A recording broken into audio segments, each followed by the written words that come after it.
Good morning everyone. आज है 20 अप्रैल। हम देखेंगे इससे रिलेटेड सारे इंपॉर्टेंट करंट अफेयर को और सारे फैक्ट को। तो इसी के अंतर्गत पहला है कि कलकत्ता उच्च न्यायालय के न्यायाधीश बम्बई उच्च न्यायालय के मुख्य न्यायाधीश होंगे। तो उनका नाम क्या है? तो उनका नाम दीपांकर दत्त है। अब ये कलकत्ता से चेंज करके कहाँ के न्यायाधीश बन जाएंगे? तो बम्बई उच्च न्यायालय के।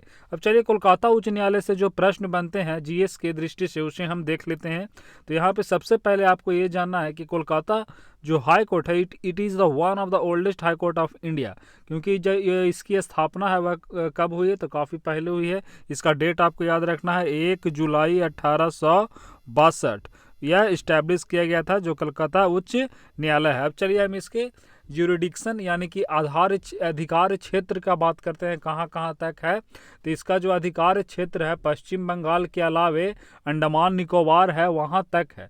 तो अंडमान निकोबार संबंधित जितने भी जो मामले जाते हैं उच्च न्यायालय में अंडमान निकोबार से रिलेटेड, तो वह कहाँ जाएंगे? तो कोलकाता उच्च न्यायालय है वहाँ। तो ये दोनों नाम आपको याद रखना है। कई बार पूछा गया है कि जो अंडमान निकोबार है वह किस उच्च न्यायालय के अंतर्गत आता है? तो कोलकाता उच्च न्यायालय के अंतर्गत आता है। इतनी सारी बातें आपको यहाँ से याद रखनी है। इसके अलावा दो अन्य उच्च न्यायालय, एक इलाहाबाद उच्च न्यायालय और मेघालय जो उच्च न्यायालय है वहाँ के न्यायाधीशों को भी चेंज करने की बात की गई है, ऐसा सिफारिश किया गया है। इलाहाबाद के उच्च न्यायालय है विश्वनाथ सोमदर, उनको मेघालय उच्च न्यायालय के मुख्य न्यायाधीश बनाने की सिफारिश की गई है।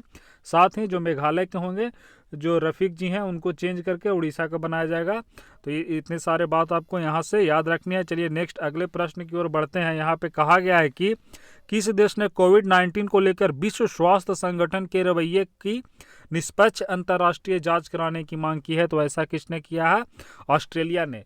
अभी आप देखोगे कि यूएसए के जो राष्ट्रपति हैं ट्रंप जी, उन्होंने भी काफ़ी चीन पे अपना दुख जताया था, उन्हें चेताया भी था। तो उसी प्रकार अभी इसकी निष्पक्ष जांच करने की बात किया है। तो किन्होंने किया है?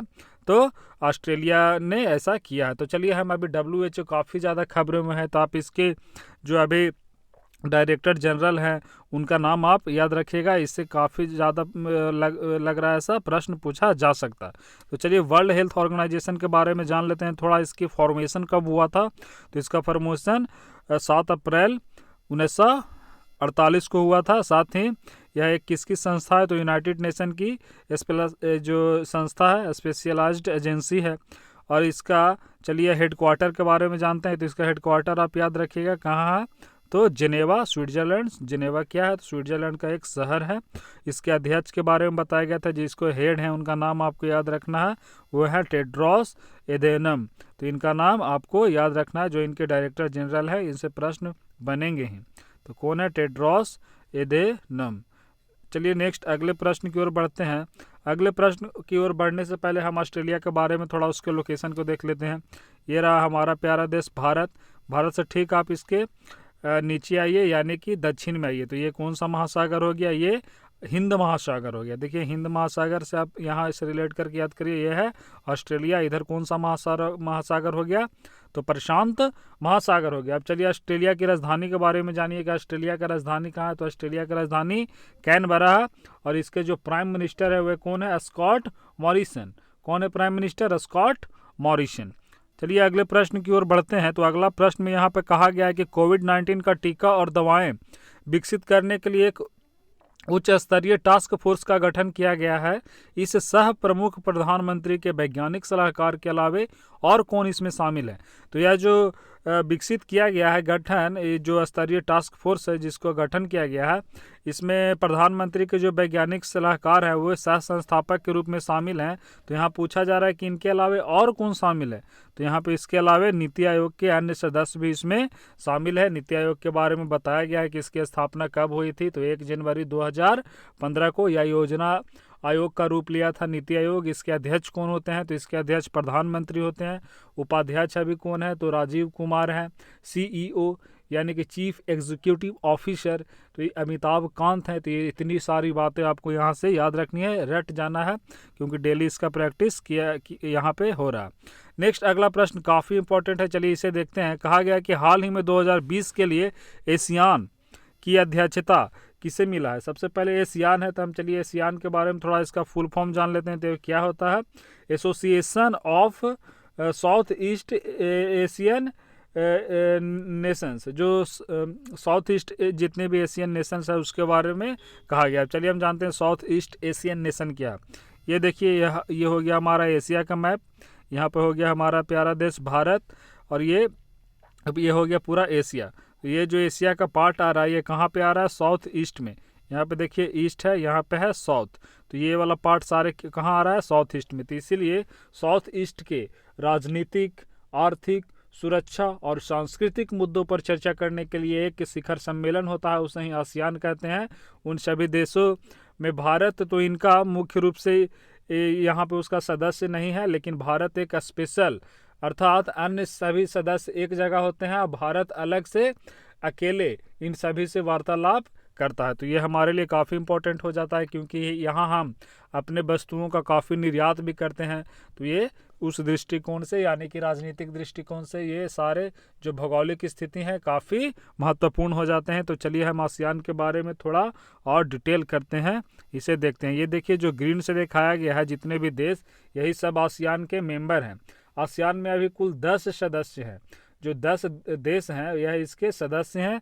आसियान का अगर पूछा जाए कि इसकी स्थापना कब हुई थी, तो इसकी स्थापना 1976 में हुई थी। और स्थापना जब हुई थी तो इसका पहला शिखर सम्मेलन यानी कि फर्स्ट एशियान समिट कहाँ हुआ था, तो इंडोनेशिया के बाली में। अब चलिए हम सारे के लोकेशन को देख लेते हैं, क्योंकि लोकेशन अगर याद रहेगा आपको, मैपिंग अच्छी रहेगी, मैपिंग पे पकड़ रहेगी, तो ये काफ़ी आपको महत्वपूर्ण होगी अन्य विषयों में, करेंट के अलावा ज्योग्राफी एवं अन्य विषयों में भी। तो यहाँ पे देखिए पहले इस प्रश्न का उत्तर जान लेते हैं। अभी जो पूछा गया, यहाँ पे पूछा गया है कि हाल ही में 2020 का एशियान की अध्यक्षता किसे मिला है, तो अभी हनोई को मिला है। हनोई किसकी राजधानी है, तो ये वियतनाम की राजधानी है। चलिए देखिए ये है वियतनाम, यहाँ पे देख सकते हैं ये वियतनाम है। तो ये जो साइड वाला आपको देश दिख रहा है यहाँ पे, यही है वियतनाम। वियतनाम के ठीक अगर आप बगल में आते हैं तो ये देखिए ये जो देश है ये कौन सा है, ये लाओस है। ये देखिए यहाँ पे ऐसे बताया गया टिक करके, तो इसका आप याद रखना है कि वियतनाम के अगर बगल में आप आते हैं यहाँ पे लाओस है। और लाओस के आप देख सकते हैं ये पूरी तरह लैंड लॉक्ड है, यानी कि स्थल रुद्ध है, इसकी कोई सीमा, समुद्रीय सीमा नहीं लग रही है। फिर यहाँ पे आ जाइए, देखिए कंबोडिया की समुद्रीय सीमा यहाँ पे लग रही है, तो ये हो गया, कंबोडिया भी इसके सदस्य है। कंबोडिया के ठीक आप बगल में आइए ये वाला, तो ये आपका कौन सा हो गया, ये आपका ये वाला देखिए, तो ये हो गया आपका थाईलैंड, तो थाईलैंड भी इसका सदस्य है। और थाईलैंड की इधर आइए, ये हो गया म्यांमार, और इधर तो भारत है ही, इंडिया है। तो चलिए और इसके अगले देश को देखते हैं, यहाँ पर है फिलीपींस। फिलीपींस की राजधानी जानते होंगे, इसकी एडीबी का मुख्यालय भी यहाँ है, एशियन डेवलपमेंट बैंक का। हर चीज़ को रिलेट करके याद करने की कोशिश करिए ताकि लंबे समय तक आपको याद रहे। तो ये फिलीपींस हो गया, तो फिलीपींस की राजधानी मनीला है। इसके ठीक आप नीचे आइए, ये बोर्नियो द्वीप, कई बार बताया गया था कि एशिया का तीसरा सबसे बड़ा, विश्व का तीसरा सबसे बड़ा द्वीप है और एशिया का सबसे बड़ा द्वीप है। तो बोर्नियो के बारे में जानते हैं, इसके जो कितने देश में था, तो यह 3 देशों में इसके अधिकार क्षेत्र थे। ये नीचे वाला पूरा देश है, यहीं पे अभी कालीमंतन राजधानी बनाया गया है, किसका, तो इंडोनेशिया का। यही देखिए इंडोनेशिया है, ये वाला पार्ट भी इंडोनेशिया के अंतर्गत पूरा आ रहा है, क्योंकि ये जो बोर्नियो द्वीप है ये सारे इंडोनेशिया के अंतर्गत में है। छोटे छोटे कई द्वीप हैं यहाँ पे, तो इंडोनेशिया भी इसमें हो गया। फिर इसके ऊपर में आ जाइए तो ये मलेशिया हो गया, और यहीं पर एक छोटा सा देश है, ये यहीं पर देखिए, इसको अच्छा से कर देता हूँ, ये ब्रुनेई, तो ये ब्रुनेई भी इसका सदस्य है। यहाँ पे देखिए सिंगापुर, तो सिंगापुर हो गया, और ये हो गया आपका मलेशिया। मलेशिया का लोकेशन फिर से देख लीजिए। तो चलिए ये 10 को आपको क्लियर हो गया होगा, तो आप इसे याद कर लीजिएगा। लैंड लॉक्ड के बारे में याद रखिएगा, जो ये जो लाओस है यहाँ पे, ये क्या है, लैंड लॉक्ड है, यानी कि स्थल रुद्ध है। इसकी कोई भी सीमा है जो किससे रिलेट नहीं करती, तो समुद्री सीमा नहीं लग रही है। चलिए अगले प्रश्न की ओर बढ़ते हैं। अगला प्रश्न क्या कहा गया है, कहा गया है कि हाल ही में किस देश ने अपने यहाँ आपातकाल के बाद अब प्रत्येक घर में 2 मास्क की डिलीवरी शुरू की है। तो अभी आपको पता होगा कि कोविड-19 के कारण जापान क्या किया था, तो 1 महीने के लिए अपने यहाँ आपातकाल लगा दिया था। तो उसके बाद हर घर में क्या किया है, तो वहाँ पे प्रोवाइड किया है 2-2 मास्क ये काफ़ी गुणवत्ता में काफ़ी अच्छे हैं ये मास्क। इसके अलावे अन्य यहाँ पे राशि भी दी जा रही है उन लोगों को जो घर में अभी रहे आपातकाल के दौरान बने हुए हैं। तो चलिए हम जापान को जो स्थिति है इससे यहाँ पे देखिए प्रश्न को देख लेते हैं। यहाँ पे आपका हो गया चाइना, चाइना का लोकेशन देख रहे होंगे, नॉर्थ कोरिया, साउथ कोरिया, ये आपका हो गया जापान, नीचे आइएगा तो फिलीपींस होगा। चलिए जापान के द्वीपों के बारे में देख लेते हैं, इससे कई बार प्रश्न बनते हैं यूपीएससी टाइप के एग्जाम में, पीटी में। तो यहाँ पे देखिए जापान जो है कितने द्वीपों में यहाँ पे बना हुआ है, इसके जो मुख्य मुख्य द्वीप हैं उसे देख लेते हैं। पूछा जाएगा कि जापान का सबसे उत्तरी द्वीप कौन है, तो वह है होक्काइडो।